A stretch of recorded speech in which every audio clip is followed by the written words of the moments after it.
Good morning বন্ধুরা, কেমন আছো তোমরা সবাই? Good morning. আশা করি সবাই তোমরা খুব খুব খুব ভালো আছো। আমরাও সবাই খুব ভালো আছি। আজকের ব্লগটা আমরা এখান থেকে স্টার্ট করছি। আর হ্যাঁ, তোমাদের সবাইকে অনেক অনেক অনেক স্বাগত আমাদের ব্লগে, মুখার্জি ফ্যামিলি ব্লগসে। তো আজকে সকাল থেকে আমরা বিছানাতেই বলতে পারো, কারণ ভর্তি ভর্তি আলসে করছি। সকাল থেকে খুব খুব খুব বৃষ্টি হচ্ছে। তো দেখা যাক এরপরে তাড়াহুড়ো করে কি কি কাজ করি তোমাদের সাথে অবশ্যই শেয়ার করব। এই যে ব্যস্ততম ব্যক্তি, একটু কথা বলো। Hi, morning, good morning, very good morning. সকালবেলা থেকে কাজ করতে বসে পড়েছি। কিছু চেষ্টা করি করার জন্য, কিছু ক্রিয়েটিভিটি আনার জন্য। অ্যাকচুয়ালি সারা সপ্তাহে সেরকম সময় পাই না। তো তারপর নানান কাজবাজ থাকে। আজকেও সকালবেলা উঠে অনেকগুলো কাজবাজ করতে হলো। সকালবেলা ফার্স্ট কাজ চা। ওই আগের দিন একটা ভিডিওতে বলেছিলাম না যে কিছু দিলে কিছু পাওয়া যায়, তো চা করে আগে বউকে খাওয়ালাম, তারপরে এই কাজ করতে বসে গেছি। কিছু শর্টস ফর্টস তৈরি করছি, করে টোরে নিয়ে আবার একটু বাদে বেরিয়ে যাবো। জামা পরা হয়ে গেছে, শুধু প্যান্টুরুন পরবো আর বেরিয়ে পড়বো। কেমন? তো এই হচ্ছে আমার শর্টসের অন্যতম সরঞ্জাম। আর এইখানে আমি এই একটা ফোন থেকেই শর্টস করি বেশিরভাগ সময়তে। তো এখন এই কাজটাই করছি, তার মধ্যে সময় চলে এসছে। আমাকে কিছু বক্তব্য রাখার কথা বললো, তো আমি গুড মর্নিং উইশ করে দিলাম। জানি না কোথা থেকে কি শুরু করেছে, আমি কিছু জানি না, কিন্তু তো বললো আমাকে, আমি করতে লেগে গেলাম। চলো, হ্যাভ এ নাইস ডে। সকালে সবার ব্রেকফাস্ট হয়ে গেছে। আজকে ব্রেকফাস্টে কোনো ঝামেলাই ছিল না। কৌস্তব মুড়ি চানাচুর খেয়ে নিয়েছে আর ডিম সেদ্ধ। ডিম ওর ভীষণ পছন্দের জিনিস। তো ও মাছ মাংস না দিলেও চলে, ওকে রোজ ডিম দিলে ও তাতেই খুশি। তো ওর টিফিন আজকে ওটাতে হয়ে গেছে। আর বাবা বাজারে গেছিল চিকেন আনতে গিয়ে কোন দোকানে পরোটা আর তরকারি দেখে খেতে ইচ্ছে হয়েছে, তো সেখান থেকে পরোটা খেয়ে চলে এসছে। পাকু মোচকা হয়ে গেছে।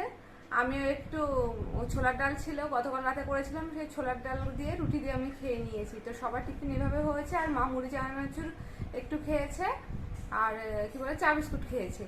তো আজকে সবার ব্রেকফাস্টটা যেহেতু এরকমভাবে হয়ে গেছে, আর আমি রান্না করে চলে এসেছি ডিরেক্টলি আর রান্না করব বলে। আর এগুলো করার মধ্যে আমি ভাতটা বসিয়ে গেছিলাম বলে ভাতটাও আমার হয়ে গেছে। এবার শুধু চিকেনটা করব।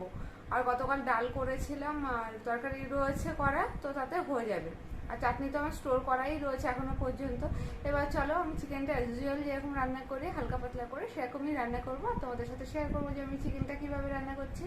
আর আমাদের ব্লগ যদি তোমাদের ভালো লেগে থাকে তাড়াতাড়ি করে কিন্তু সাবস্ক্রাইব করতে ভুলো না। আর ভর্তি লাইক আর শেয়ার আর কমেন্টস করতে থাকো, ঠিক আছে? তো চলো, কড়াইতে দেখো তেলটা গরম হয়ে গেছে প্রায়। কড়াইতে তেল গরম বসিয়ে দিয়েছি আমি চিকেনটা কিন্তু পুরোটাই এই তেলে রান্না করবো। আর আমি 1 কিলো চিকেন নিয়েছি রান্নার জন্যে। তো এই যে তেলের মধ্যে প্রথমে আমি আলুগুলো ভাজা করে নেব। রে বাবারে, খাটিস না, তেলের মধ্যে নুন দিতে ভুলে গেছি। তো যাই হোক, আলুগুলোকে আগে লাল লাল করে ভেজে নিই, তারপরে দেখো কীভাবে রান্না করছি। এই দেখো আলুগুলোকে কেমন লাল লাল করে ভেজেছি, বুঝতেই পারছো। এবার আলুগুলোকে তুলে নিয়ে আমি পেঁয়াজটা আগে ভাজা করে নেব। আমি কিছুটা পেঁয়াজ যেহেতু পেস্ট করে দিই, আর কিছুটা পেঁয়াজ আমি কুচিয়ে নিই। এই যে আলুগুলো তুলে রেখে আমি পেঁয়াজটা আগে ভাজা করে নিচ্ছি, ঠিক আছে? এই পেঁয়াজটা ভাজা যখন হয়ে যাবে, একটু রেড কালার টাইপের হয়ে যাবে, তো তারপরে আমি এটাকে কি করবো বলো তো, এর মধ্যে আদা রসুন আর বাকি পেঁয়াজ টমেটো আর আজকে আমি এর মধ্যে দিয়েছি ওটাকে কি বলে গোটা জিরেও পেস্ট করে নিয়েছি, সব একসাথে পেস্ট করে নিয়েছি। আর যেহেতু আমাদের ঘরে কাঁচা লঙ্কাটা ইউজ হয় বেশি, তো কাঁচা লঙ্কা দিয়ে দেবো এর মধ্যে। আগে এটাকে আমি ভালো করে একটু ভাজা করে নিই ব্রাউন কালার। এই দেখো পেঁয়াজটা কেমন ভাজা হয়েছে, লাল লাল। এর থেকে কিন্তু বেশি ভাজলে আবার পুড়ে যাবে আর তেতো টেস্টের হয়ে যাবে। এবার এর মধ্যে আমি বাকি মশলাটা দিয়ে আগে কষিয়ে নেব, তারপরে কিন্তু আমি চিকেন দেবো। আর চিকেনটাকে ধুয়ে আমি জল ঝরিয়ে একটু পাতিলেবু মাখিয়ে রেখেছি। পাতিলেবু মাখিয়ে রাখলে কি হয়, চিকেনের যে একটা গন্ধ থাকে না, অনেকের গন্ধ লাগে, যখন বাবা বলে যে চিকেনে গন্ধ লাগে, পাতিলেবু মাখিয়ে রাখলে সেই গন্ধ ব্যাপারটা বাবা লাগে না। আর পাতিলেবু মাখিয়ে রাখলে কিন্তু টেস্টটাও ভালো হয়। তোমরা একবার চেষ্টা করো এইভাবে ট্রাই করার। দেখো টক দইতেও লাগানোই যায়, কিন্তু সারাক্ষণ তো আর টক দইও অ্যাভেলেবেল থাকে না ঘরে। আমার ঘরে থাকে না, অনেকেই হয়তো স্টোর করে রাখে, তো আমি পাতিলেবুটাই বেশি ইউজ করি। দেখেছো আমি এই পরিমাণে মশলা দিলাম। এর মধ্যে নুন হলুদ একটু কাশ্মীরি লঙ্কার গুঁড়ো দেবো আজকে। মার কথা হলো চিকেন মানে মাংস মানে একটু লাল লাল ঝোল না হলে ভালো লাগে। তো যাই হোক, বলতে পারো এটাই আমার সবথেকে রিচ রান্না। আর তোমরা তো যদি আগের ব্লগগুলো আমার ফলো করতে দেখতেই পাবে আমরা কত হালকা খাবার খাই। তো যাই হোক, এটা ভালো করে কষিয়ে নিই, আর যখন তেল ছেড়ে দেবে তারপর চিকেন অ্যাড করে কষাবো। এর মধ্যে পরিমাণ মতো আমি নুন দেব, আর একটু চিনি দেব কালারটা ভালোর জন্য, তেজপাতা দিয়ে দেব, সব এক এক করে অ্যাড করে তোমাদেরকে আরেকবার বলে দেবো। এই দেখো কেমন তেল ছেড়ে দিচ্ছে মশলাটা দিয়ে। এর মধ্যে আমি কাঁচা লঙ্কা দিয়ে দিয়েছি। তো আমি আরেকবার বলে দিচ্ছি এর মধ্যে কী কী মশলা দিয়েছি। পেঁয়াজ, আদা, রসুন আর জিরে পেস্ট, একটু ধনে গুঁড়ো দিয়েছি, কাঁচা লঙ্কা দিলাম, চিনি দিয়েছে, নুন, হলুদ আর কাশ্মীরি লঙ্কার গুঁড়ো একটু দিয়েছি। ঠিক আছে, এবার মশলাটা দিয়ে কাঁচা গন্ধ বেরিয়ে গেছে আর তেলও ছেড়ে গেছে। এবার আমি এর মধ্যে চিকেনটাকে অ্যাড করে দিলাম। যেহেতু আমি আগেই বলেছিলাম যে চিকেনটাতে আমি ভালো করে জল ঝরিয়ে পাতিলেবু মাখিয়ে রেখেছিলাম, শুধু পাতিলেবু, নুনও দিইনি। ঠিক আছে, আর আমি মশলাটার মধ্যে নুন হলুদটা পরিমাণ মতো দিয়ে দিয়েছি, যাতে চিকেনটা যখন কষাবো না এর মধ্যে নুনটা খুব ভালোভাবে ঢোকে। আর আলুটা একটু বাদে দিয়ে কষাবো, যেহেতু আলুটা ভাজা রয়েছে একটু বাদে দেব, দিয়ে ভালো করে নেড়ে চেড়ে কষিয়ে দেবো। আর এইদিকে দেখো আমি গরম জল বসিয়েছি। মাংস রান্নাতে একটু গরম জল দিয়ে দেওয়া যায় যদি, না তাহলে কালারটা ভালো আছে আর টেস্টটাও ভালো। এটা তোমরা কিন্তু কখনো ট্রাই করে দেখতে পারো। তো আমি চেষ্টা করি, আর এখন হয়ে ওঠে না, যদি হাতে সময় থাকে তাহলে কিন্তু আমি চেষ্টা করি এটা গরম জলে করা। শুধু মাংস বলে না, যে কোনো এই ধরনের রান্নাতে একটু গরম জল দিলে ভালো লাগে।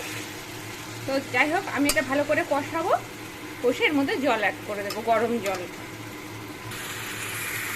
এই যে আমি এগুলোর মধ্যে আলু অ্যাড করে দিয়েছি, দেখতেই পাচ্ছ, দিয়ে ভালো করে কষিয়ে নিচ্ছে। দেখো কি সুন্দর দেখতে হয়েছে না কালারটা। তো এর মধ্যে এবার আস্তে আস্তে গরম জল দিয়ে দেবো, আর একটুখানি কষিয়ে নেব, নিয়ে গরম জলটা দিয়ে চাপা দিয়ে রেখে দেবো। চিকেনটা এই কষাতে কষাতেই মনে হয় হাফ রান্না হয়ে যায়, তাই না? চিকেন কষাতে কিন্তু বেশিক্ষণ টাইম লাগে না। যাই হোক, আমি আরেকটু ভালো করে এটা কষিয়ে নেবো। আর আমি চিকেন মশলা এগুলো ইউজ করি না, তো এভাবেই আমি রান্নাটা করি। এই দেখো, এবার আমি এর মধ্যে কিন্তু পরিমাণ মতো জল অ্যাড করে দিচ্ছি, যেহেতু আমাদের ঘরে একটু ঝোলঝোল হয়। আর এটা রাতে রুটি দিয়ে খাওয়াও হবে, তো রুটির সাথে একটু ঝোলের দরকার হয়। তো আমি একেবারে একটু বেশি করে জল দিয়ে এটা আমি করে রাখছি। আর যেহেতু এটা গরম জল দেওয়া ছিল, তো দেখবে তারপরে এক্ষুনি ফোটাও শুরু হয়ে যাবে। এটা আমি এবার চাপা দিয়ে দিচ্ছি। আর চিকেনটা রান্না হয়ে গেলে কেমন দেখতে হচ্ছে ফাইনাল লুকসটা অবশ্যই তোমাদের সাথে শেয়ার। এই যে চিকেনটা রান্না হয়ে গেছে, চিকেনটা কিন্তু দেখতে এরকম হয়েছে। এর মধ্যে আমি এবার গরম মশলা দিয়ে দেব, গরম মশলা দিয়ে এটা চাপা দিয়ে রেখে দেবো। চিকেন রান্না হয়ে গেছে, এরপরে আবার খাওয়ার সময় কথা হবে। চলো টাটা। এই যে পাকুম খেতে বসেছে, ও খাচ্ছে। এই যে ভাত মাখা রয়েছে, চিকেন রয়েছে, শশা রয়েছে, আর এই যে ও খাচ্ছে এখন। পাকুম খানু টেস্টি, ওই যে ও খাচ্ছে, তোমাদেরকে দেখাচ্ছে। সানডের খাবার খেতে বসেছে, আমরাও এখন খেয়ে নেব, তোমরাও তাড়াতাড়ি সবাই খেয়ে নেবে, তাই তো বাকু? আবার বৃষ্টি আসছে বাইরে। তো যাই হোক, আমরা এখন বেরোচ্ছি। আজকে সানডে, আমরা বিকেলবেলায় বেরিয়ে পড়েছি। কি মজা হবে, আমরা আশেপাশে অনেক কিছু দেখতে যাচ্ছি এখন, অবশ্যই তোমাদের সাথে শেয়ার করব আমরা কোথায় কোথায় যাচ্ছি, কি কি করছি। আর ওই যে পাকুম কাজ যে বাইরে থেকে বেরোবে না বলে, সবাই বলো তো বাইরে বেরোলে কত মজা হয়। চলো টাটা, আমরা এখন বেরিয়ে পড়েছি। আমরা দেখো এখন জলের মধ্যে দিয়ে যাচ্ছি, জলের মধ্যে দিয়ে দেখো কোস্তাবে স্কুটি চালাচ্ছে, কি মজা, ফাটাফাটি লাগছে। সত্যি কথা, খুব মজা লাগছে যে আমরা জলের মধ্যে দিয়ে স্কুটি করে যাচ্ছি। আমি কোনোদিন এরকম এক্সপেরিয়েন্স হয়নি আমার। তো সবাই যাচ্ছে, মনে হচ্ছে কি এর মধ্যে মাছও আছে মনে হয়। পাকুম সামনে বসে আছে। তো এই যে আমরা বেরিয়েছি, দেখি তার মানে বোঝো কত বৃষ্টি হয়েছে। দেখো চারিদিকে জলে জলাকার। আসলে আমাদের বাড়ির সামনেটাই জল জমে না, তো বুঝতে পারিনি কখন।